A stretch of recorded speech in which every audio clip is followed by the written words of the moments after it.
สบายดีและสวัสดีเด้อพ่อแม่พี่น้องบดสุขสู่คนเด้อยินดีต้อนรับเข้าสู่ช่องบ่าวจอยชนบทลาวท่านผู้ชมมื้อนี้อยู่เฮือนน้องใจเด้อท่านผู้ชมมาแต่เลาะถ่ายคลิปลงช่องอันบ่าวจอยพาเที่ยว บ่าวจอยพาเที่ยวนี่เป็นช่องที่ว่า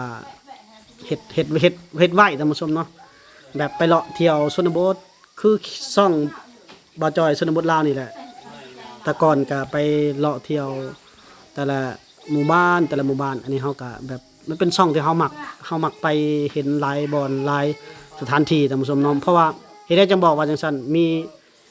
FC ไปเม่นอยู่ในช่องว่าบ่ได้ไปเป็นสะพานบุญละบ่เป็นคือเก่าเนาะเพียงแต่ว่าเฮาไปถ่ายทำช่องพวกนี้ไว้ก่อนเนาะเฮาไปถ่ายทำไว้ประมาณ10 EP ล่ะเฮาก็มาค่อยตัดต่อลงเนาะแต่ว่าช่วงที่เฮามีคลิปลงแล้วสต็อกไว้แล้วเฮาก็มาถ่ายช่วยเหลือไปเป็นสะพานบุญให้กับผู้ใหญ่ใจบุญหรือว่าช่วยเหลือพ่อแม่พี่น้องที่ทุกข์ยากลำบากเนาะก็ค่อยเป็นค่อยไปตามสมแต่ว่าช่องบ่าวจ้อยพาเที่ยวเนี่ยคือเป็นช่องที่ว่า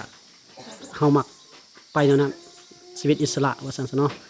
มื้อนี้มาหาน้องใจได้อท่านผู้ชมเด้อบ่ได้เห็นดนแล้ว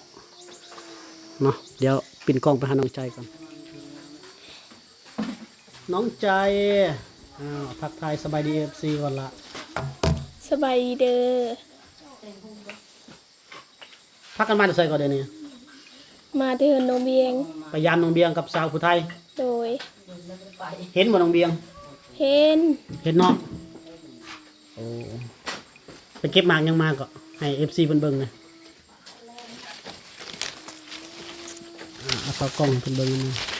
มาอันนี้แต่มันบ่สุกเขาตัวเตี้ยมันเอาบ่ได้ บ้านน้องใจเอิ้นหมากหยังภาษาบลูเอิ้นหมากหยัง อยากก็ไป ฮะ อยากก็ไป เหาะกระแปะ อยากก็ไป เหาะกระแปะ บ่แม่นอยากก็ไป เหาะกระแปะ เออ โอ้เหาะกระแปะแปลว่าหมากหยังเกาะหมากคอแลนด์บ่หรือหมากบ่แม่นออกหมากเหี่ยวหมากคอแลนด์ท่านผู้ชมเอ้าเบิ่งเอา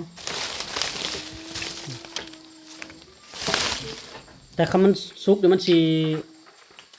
หวานบ่กระสมกันเนาะสมมือนึงสมสุกต้นหวานต้นสม ตัวนั้นหวาน ได้บ่ผักกูดได้พักยังแน่ บ่ โอ้ ได้ คนตกบ่ได้ผักกูดบ่ผักกูดบ่หลายบ่หรือว่าแสดงว่ามีคนไปเก็บเอาบ่เนาะ บ่เอ้ยเนาะบ่เห็นเลย แสดงว่ามันบ่เกิดช่วงนี้มันเกิดช่วงหนึงแล้วเฮาเก็บแล้วมันก็บ่เกิดอีกผักกูดนี่มีคนต้องการอยากได้อยู่สวรรณเขตนะเขาจะได้เป็นกระสอบผักกูดนะ จะหน่อยก็ เขาเก็บส่งขายให้เขาก็ได้ เอาคนอยากได้ก็เขาก็หาให้หมด แต่ว่าเขาสิขายบ่ได้นะเขาบ่รู้จักกันขาย นะ กระสอบขายเป็นโลหรือขายเป็นกระสอบผักกูดนะ กับหนึ่งหาพัน กำลัง5,000 แสดงว่ากำหนึ่ง5,000เนี่ยเฮามัดเป็นกำแล้วก็ใส่ในกระสอบไปแล้วเนาะ แม่น โดย เพราะว่ามีคนติดต่อมาหาอ้ายว่าอยากได้ผักกูดเป็นกระสอบเลยว่ะ สมมุติว่าอัน สมมุติเขาเฮ็ดเขาก็รุดให้เพิ่นแบบ3-4 มัดบัดนี้หั่นนะบัดนี้หั่นนะ เฮาแถม เอาเทมบัดนี้นะ สมมุติว่าเฮามี10มัดต่อ50,000กีบเนาะมัด5,000กีบ เขาก็ให้เพิ่น14 มัดบัดนี้ให้ตื้มให้เพิ่น 13ซะ13มัด13มัดต่อ50,000กีบ เขา นี่ ก็ นะ ตื้มมานั้น แล้วมีอะไรอย่างกินบ่จะไปขายต่อ เขาเจ้าน่าจะเอาเข้าห้านอาหารตามเบิ่ง แม่นผัดเด้ ผักกูดของเฮามันงามเด้แต่ถ้ามันเกิดแบบเก่าเลยแล้วเฮาไปเก็บเป็นกระสอบไปขาย ติดต่อหาเขาแล้วส่งใส่กระสอบส่งฝากตามรถโดยสารไปแบบนั้นเอา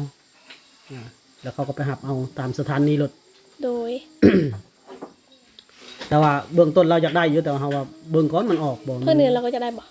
บ่เขาอยากได้ผักกูดอยากได้ผักกูด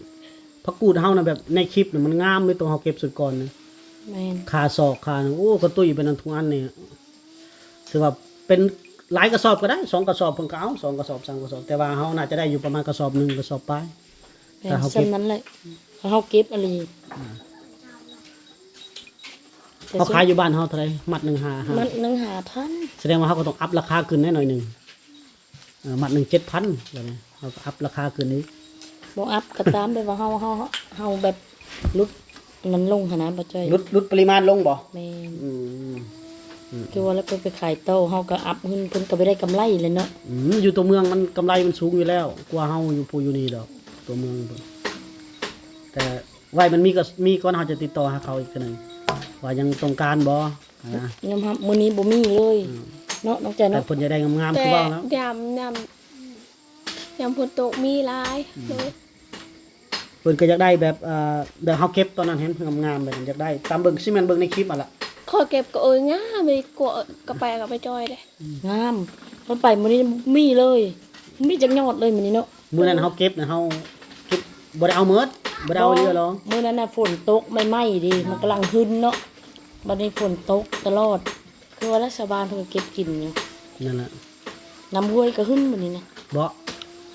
ไปซ่อนป่าก็ ฝนตกเหนือเด้ฝนตกเหนือ น้ำคุ้นเนาะน้ำห้วยบ่ก็หลาย โดย น้องใจไปไสมื้อนี้ อยู่เฮือนมือ พัก นี้ ผ่อน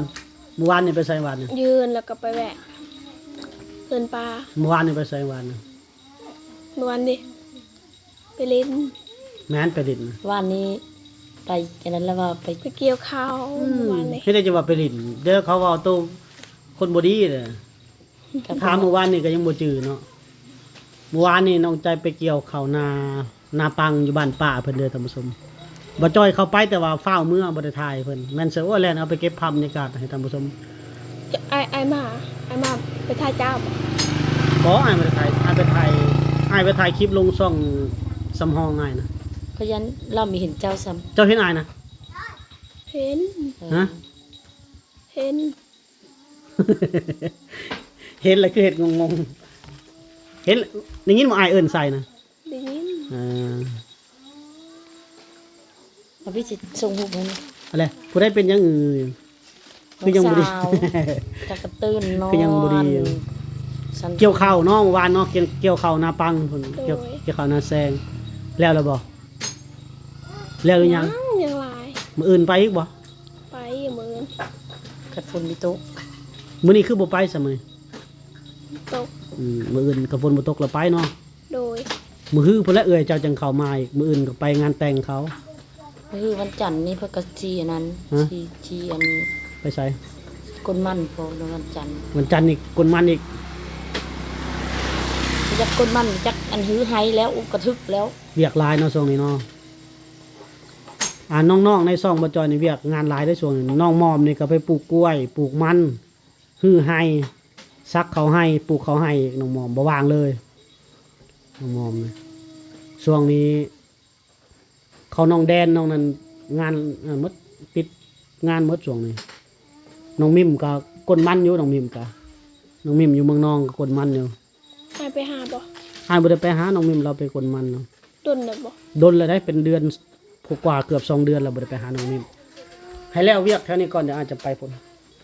เพราะว่าไปมันใกล้บ้านน้องมิมนะใกล้ไอ้ตรง ขอบ่แต่บ้านขออยู่สโปนอยู่บ้านอาย 100 กิโลไปกลับ120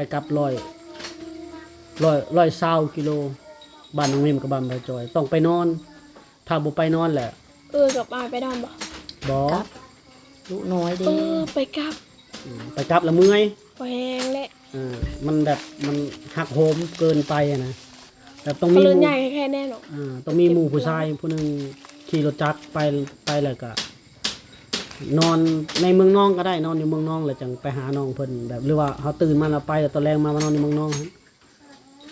มันจังบ่หักโหมงานมันจะบ่แบบ มันจังสบาย มันจะบ่เมื่อยว่าซั่นซะ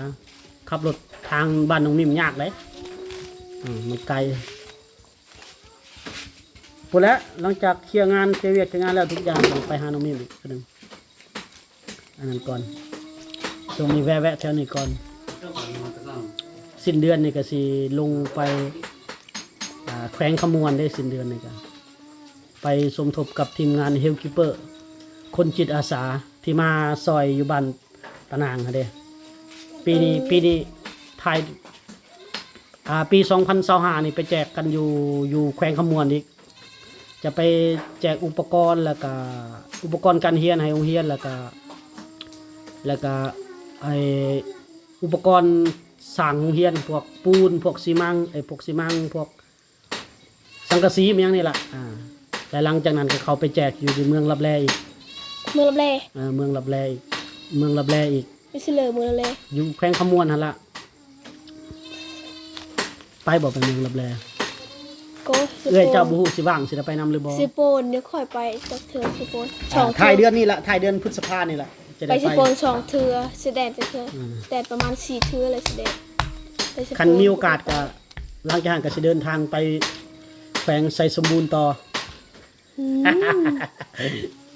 ไปเที่ยวภูหัวโลนไปกับทีมงานจิตอาสาหั่นละจากเมืองไทยจากจังหวัดเชียงใหม่เพิ่นมาเห็นว่าเมื่อก่อนตอนนั้นเพิ่นมาแจกกันเด้แต่เพิ่นมาแจกยาแจกขนมให้เจ้าเด้อ รถหลายๆหั่นเด้ รถหลายๆเด้ตัวเจ้าว่าคนไทยมีแต่คนงามๆมันนะ เออ มีแต่ผู้หล่อๆเด้ผู้มาเด้โอ้หน้าผิวพรรณเพิ่นคือดาราเนี่ยแต่ละคน คนกรุงเทพแต่จริงๆเพิ่นคนอีสานนั่นแหละคนเชียงใหม่คนขอนแก่นคนแก่นแน่คนเชียงใหม่แน่ มาน้อย ถ่ายเดือนนี้ละถ่ายเดือนนี้แหละถ่ายเดือนพฤษภาคมนี่แหละสิได้ไป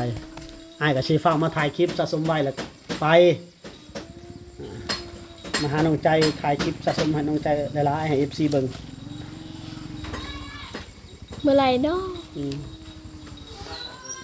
ว่างๆก็จะไปซอยเวียกซอยงาน คือ ไปเกี่ยวข้าวซอยกันแล้วงาน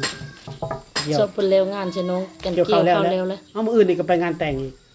ไอ้เอื้อยสาวผู้ไทยจะไปเกี่ยวครับดำแล้วก็ดำซอยเด้อมือเกี่ยวแล้วก็ไปเกี่ยวอีกแหละ บอกกันมื้อทำกันสิไปโด่งเด้ ขับบ่ติดดอกบ่แล้วง่ายดอก ยังยังมีเวลายัง อะไร ยังหลายบ่ ยังมันฉี่ สิหาย สีมือ สิ เนาะเอาละขอบคุณชมเล็กๆน้อยๆเด้อมื้อนี้พยายามน้องใจ